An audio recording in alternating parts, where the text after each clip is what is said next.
Una-una sa lahat, pare, congrats. Congrats sa pagkuha mo ng kampyonato sa 2024 sa buhay, pare. Uh, At sobrang impressive ng pagkuha mo ng champion, di ba?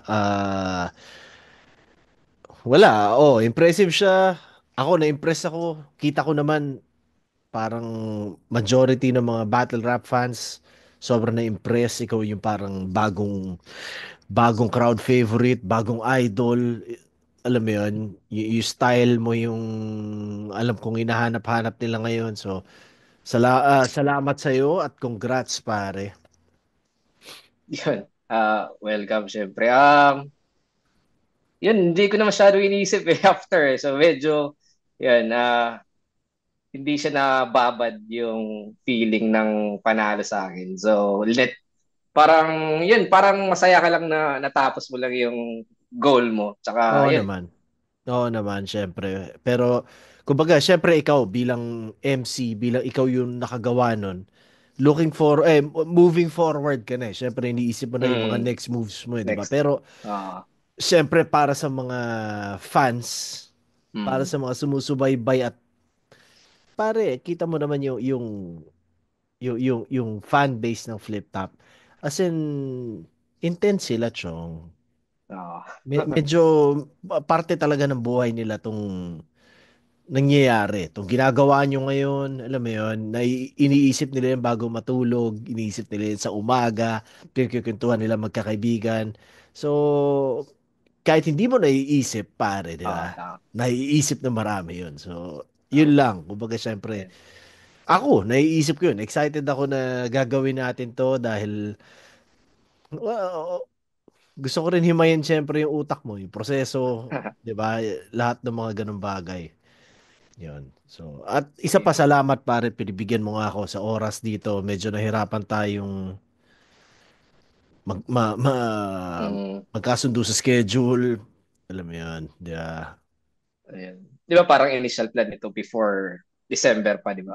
Parang before pa ng finals. Yeah, pero Yan. yun nga noong November pare na suspend yung account ko.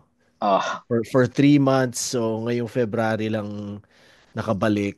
Kanya, syempre, ayaw ko rin naman mag-upload ng oh, ng ganun dahil yan. sayang, 'di ba? Sayang lang. So ito, dami rin hindi well, hindi kasi hindi ata na-expect ng mga tao rin na babalik ko yung ganitong podcast na format pero eto na 'yon at 'yun. So, kamusta pare? Yan. Um, balik sa normal na buhay. Ganun naman talaga ever since. Parang hindi naman ako masyadong nasa labas ng internet or ano. Parang more on sa side ng battle rap. Ay, hindi naman ako parang internet personality para sa akin. No? So, Mm, yun, mm. pag after nun, wala, balik lang din sa amin, Yeah. trabaho. Normal Yan. na Normal lang, kumbaga normal lang. araw-araw na routine. Yeah. Yeah. So ano ang Yun lang. araw-araw na buhay mo? Yun, trabaho, tsaka hang, uh, ano lang, trip sa gabi. Usually, parang tambay din eh. Tsaka manood lang. Wala masyadong galaw dito eh. Dito sa amin, sa probinsya. Late ka, 'di ba? Late. Late eh, oh. So, So, Tacloban, yan. pag sinabi mong minsan tambay sa gabi ganun, sino mga kasama mo tumambay? Yun, mga office mates, go. Yun.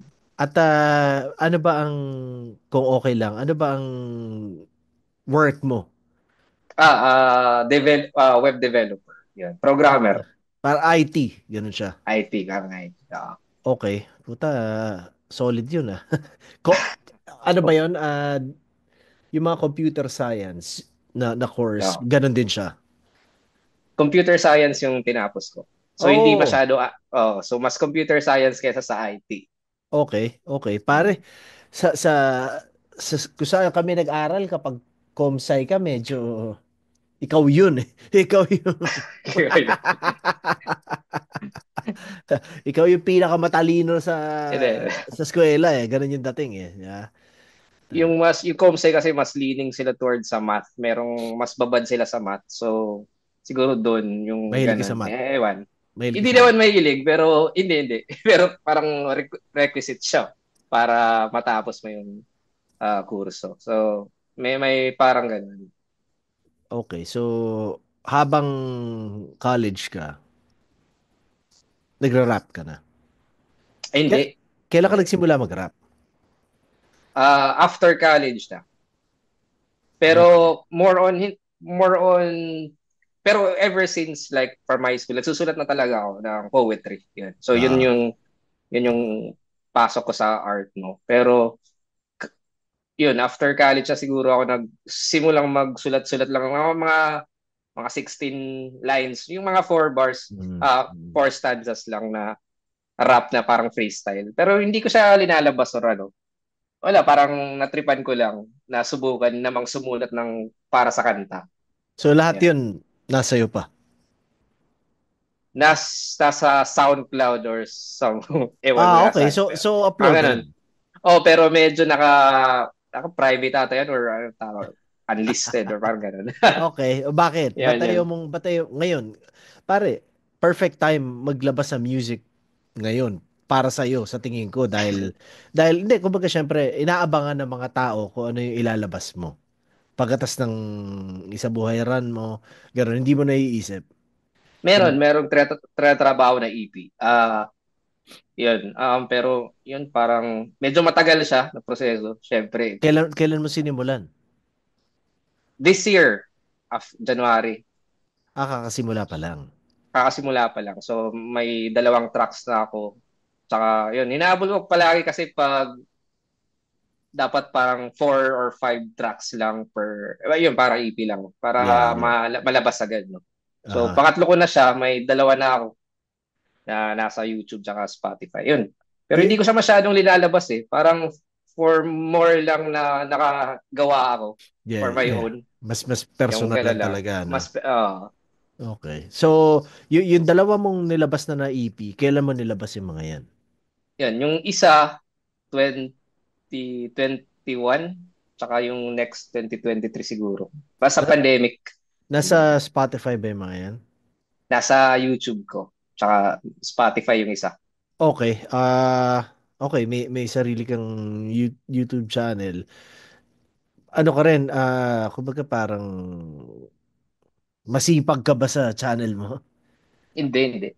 Yun, para sa music lang talaga eh. Ah, ah, Music lang ah. for now, siguro. Hindi, pero oo, kumbaga syempre, bahala ka naman kung ano gusto mo ilagay sa channel mo talaga, di ba? Parang ganun siya eh. Okay. So ngayon, yung EP na ginagawa mo, kailan mo siya projected ilabas? Ah, depende rin kung may battles. Yun yung parang na popos yung mga ganong pag may Siyempre. paparating na battle. Mm, mm. Baka this year, hindi ako sure kung this year or next year. So, yun, parang this or next, So, hopefully. anong, may konsepto na ba siya? Gusto mo ba ikwento sa akin, pare? Gusto mo ba Meron na. i-share sa mga nakikinig? Para dahil kapag ni-release natin in-upload tong video, sigurado marami manonood. Yeah. A- Ako, tingin ko. Kaya, thank you. Marami manonood dahil sa iyo. Yan. Pero, yun nga, bago gusto mo i-share sa amin, yeah. Um, merong initial na konsepto, no? Pero hindi ako sure mag-stick ako sa ganun. So, hindi naman hindi naman siya parang concept talaga na concept. Siguro yung planong title sa kanya Archipelago. So yung mga title ng tracks, mga islands. Mhm. So yun, parang may hinaanapan ko lang ng um, parang pwedeng ma-associate na isla. So ay yung una kong nasulat na track Alcatraz, yung ganun. Tapos parang Okay.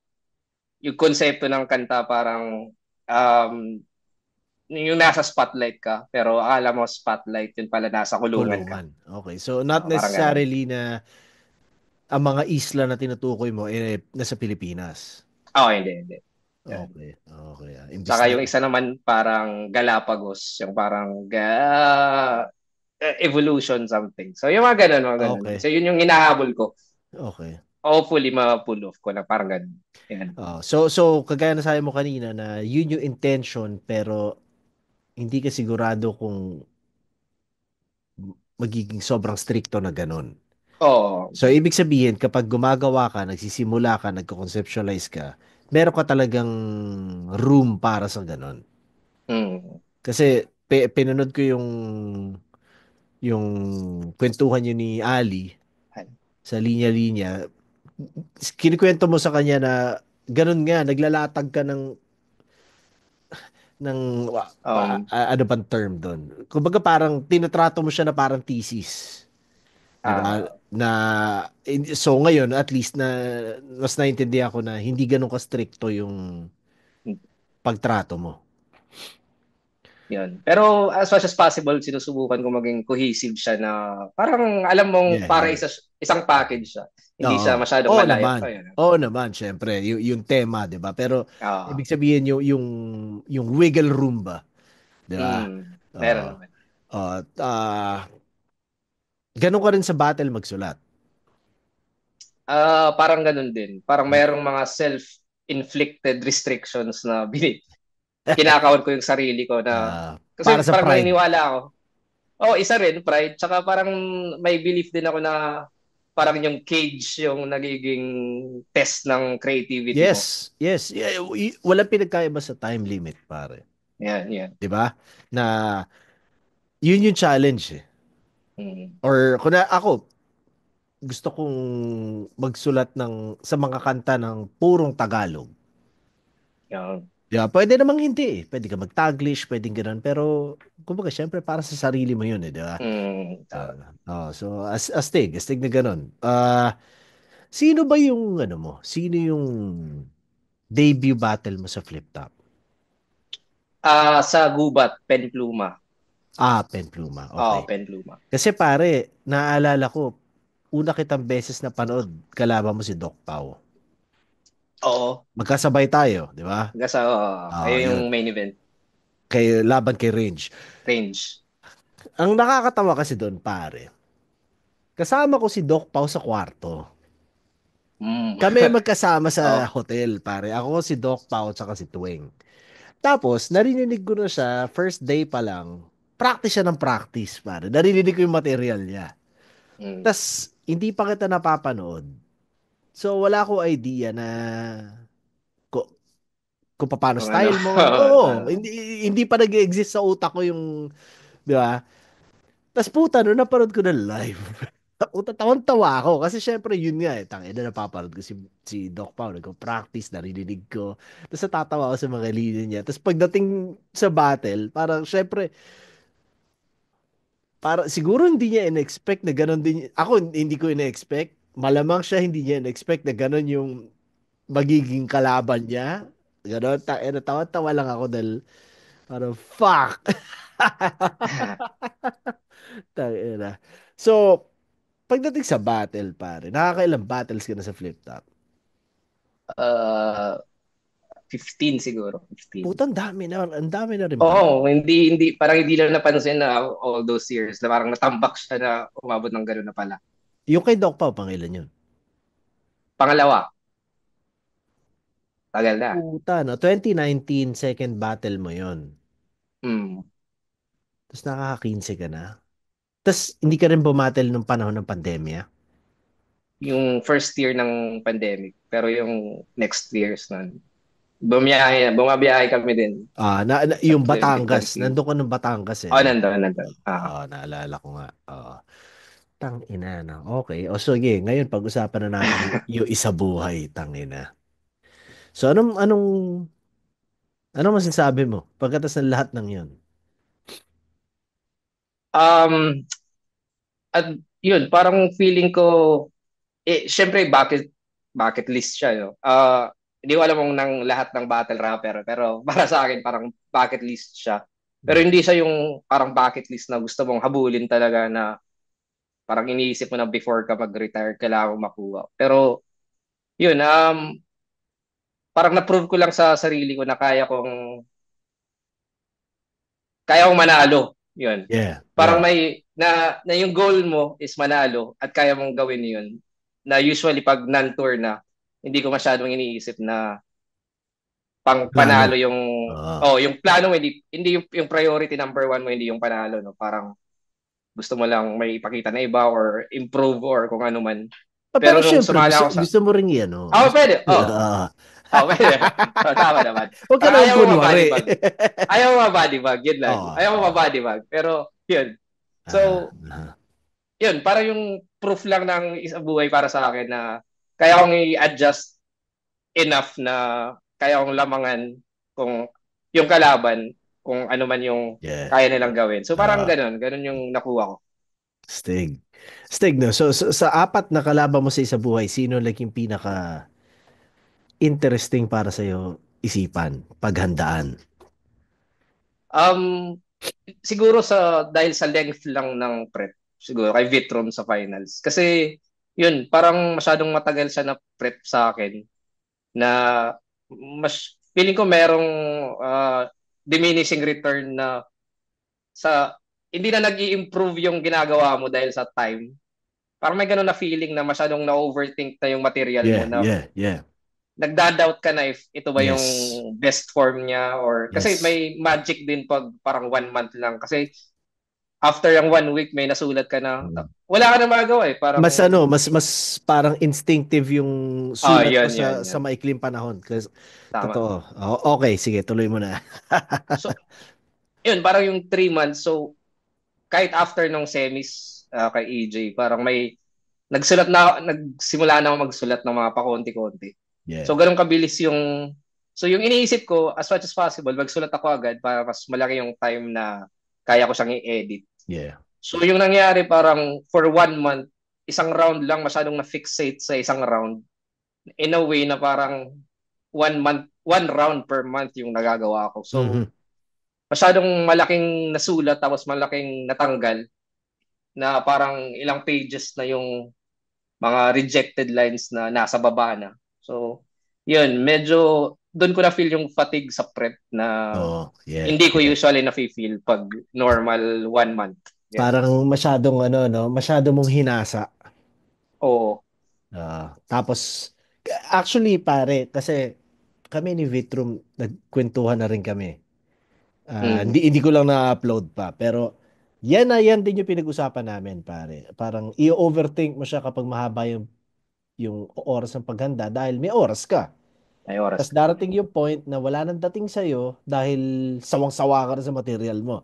Ngayon, So, putang ina, mapapaisip ka, tangin talaga ba maganda yung material ko? Dahil putang ina, hindi na ako nai-impress. Di ba? Parang ganun oo. nga siya eh. Oo nga, no? So, kumbaga, tingin mo pare nararamdaman natin lahat yon. Oh, siguro kahit kayong mga bagong MCs pag tinatanong ko, ganun din na parang kahit na sa normal prep time nila, parang Maabot yung yung iba point. hindi parang ayaw na nilang mag-practice kasi nawawala na yung magic. Yes, yes, Parang yes. ganun. Nawawala yung magic. Yun yung ano eh, no? Pwedeng explanation niya, no? Nawawala yung magic sa sarili. So talaga, si Vitro ang pinaka-interesting. Hindi dahil sa masarap siya isipan, kundi dahil sa Ah, oras. dahil sa oras. So mas matagal mo siyang inisip. Yun din. Hindi, pero ibig sabihin, regardless para sa'yo kung sinong kalaban. Parang same Hindi, prep hindi kasi. ka na-excite kung eto si MC na kalaban mo, kunwari, may features na pwede mong i-exploit. Ah, Ganon. Hindi ka ganon. Hindi ka ganon hindi mag-isip. ganun, pero may nung laban ko kay Sur, yun, may parang takot ako. Hindi naman takot siguro. Parang may need ako na feeling ko kailangan ko mag-adjust in a way na maging mas accessible. Kasi, yun. Kasi feeling ko kaya ni Sur na maging magpaulan lang ng malalakas na suntok na makuha yung crowd ng ganun. Mm, So, mm. yun, para may conscious effort ako na Yes. mag-adjust. Yun. So, paano mo in-adjust ang approach mo para sa kanya?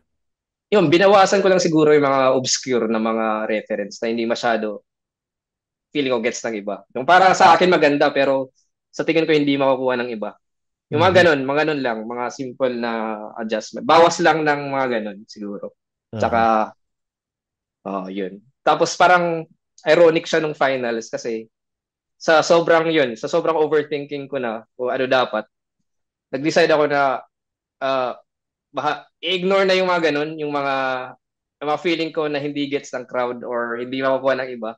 So, ilagay mo na. Gusto, ilagay ko na, yun parang kung matatalo man ako, matatalo ako na ginagawa ko yung trip kong gawin or yung na-enjoy ko sulatin. Yun. Parang Yeah. ganun, in-enjoy ko yung sulat ko.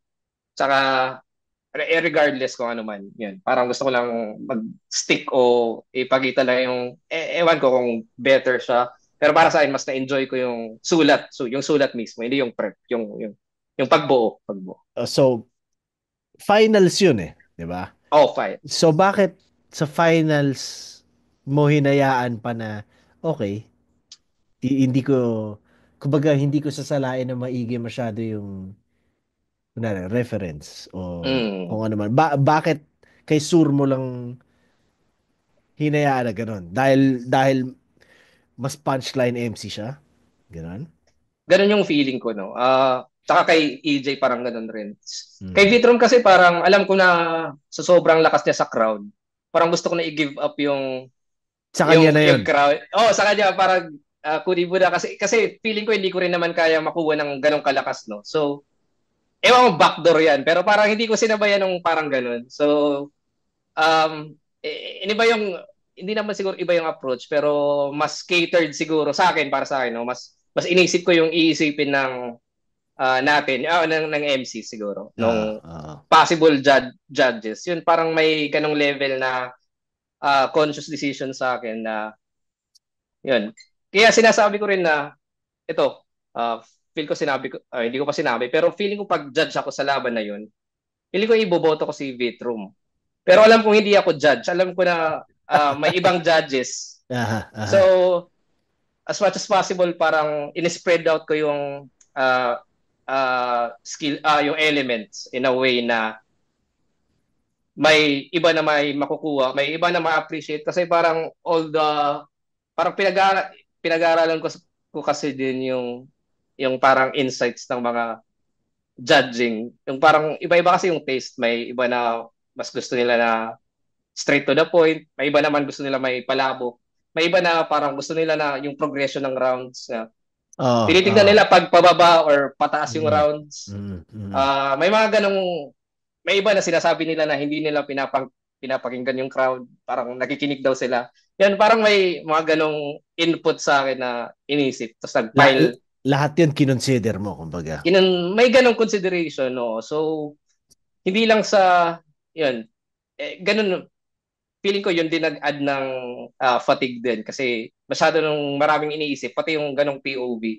Yes, Parang yes. kinukonsume ko tapos ina-analyze. So parang kung ikaw batas yung basehan ng Horado, yung sa akin yung Horado yung basehan, yung ganun. Parang ganun.